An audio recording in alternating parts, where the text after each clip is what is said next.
আসসালামু আলাইকুম, welcome back to my channel. Guys, আশা করি আপনারা যে যেখানে আছেন খুব ভালো আছেন। আপনাদের সাথে আমিও খুব ভালো আছি।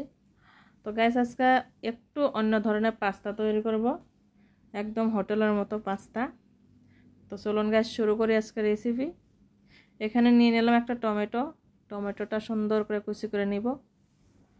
তারপরে একটা পেঁয়াজ কুচি করে নিব।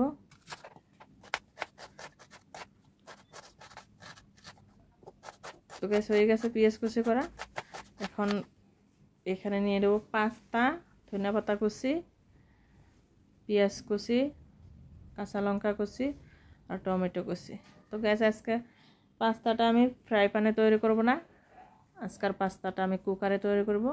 তো এখানে দিয়ে দিলাম জিরা, পেঁয়াজ কুচি, টমেটো কুচি, কাঁচা লঙ্কা কুচি, শুকনো লঙ্কার গুঁড়ো, ধনিয়ার গুঁড়ো, গরম মশলার গুঁড়ো আর একটু হলুদ গুঁড়ো। এগুলো দিয়ে মশলাটা সুন্দর করে কষাই নেব। তারপর এখানে দিয়ে দিলাম এক বাটি পাস্তাটা দিয়ে এই মশলাগুলো সুন্দর করে লাড়াচাড়া করে এখানে দিয়ে দেবো পরিমাণ মতো পানি। তো গাইস হয়ে গেছে পাস্তাটা লাড়াচাড়া করা, 5 মিনিটের মতো ফ্রাই করে নিলাম। এখন দিয়ে দেবো এখানে পানি।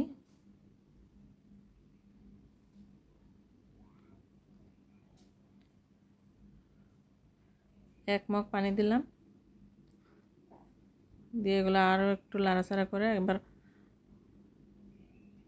কুকারের মুখারিটা লাগাই দিলাম। তো গ্যাস 5টা সিটি দেওয়ার পরে আমি কুকারটা খুলে দেব, কুকারের মুখটা। গ্যাস হয়ে গেছে, দেখেন একদম খুব সহজ বুদ্ধি। এখন এখানে দিয়ে দিলাম ধনিয়া পাতা কুচি। হয়ে গেছে আমার পাস্তা তৈরি করা। গাইস, আশা করি আজকের পাস্তা তৈরি করাটা আপনাদের কাছে একদম সহজ লাগছে আর খুব সুন্দর হয়েছে পাস্তা তৈরি। তো গাইস, আপনারা আমার এই পাস্তা তৈরির রেসিপিটা কীরকম লাগলো কমেন্টে জানাবেন।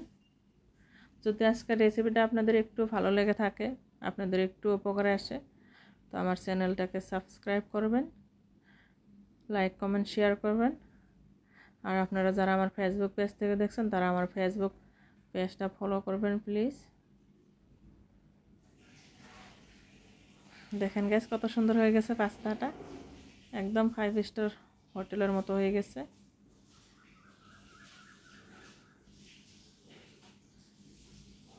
তো আজকের জন্য বিদায় নিচ্ছি, দেখা হচ্ছে আগামী ভিডিওতে।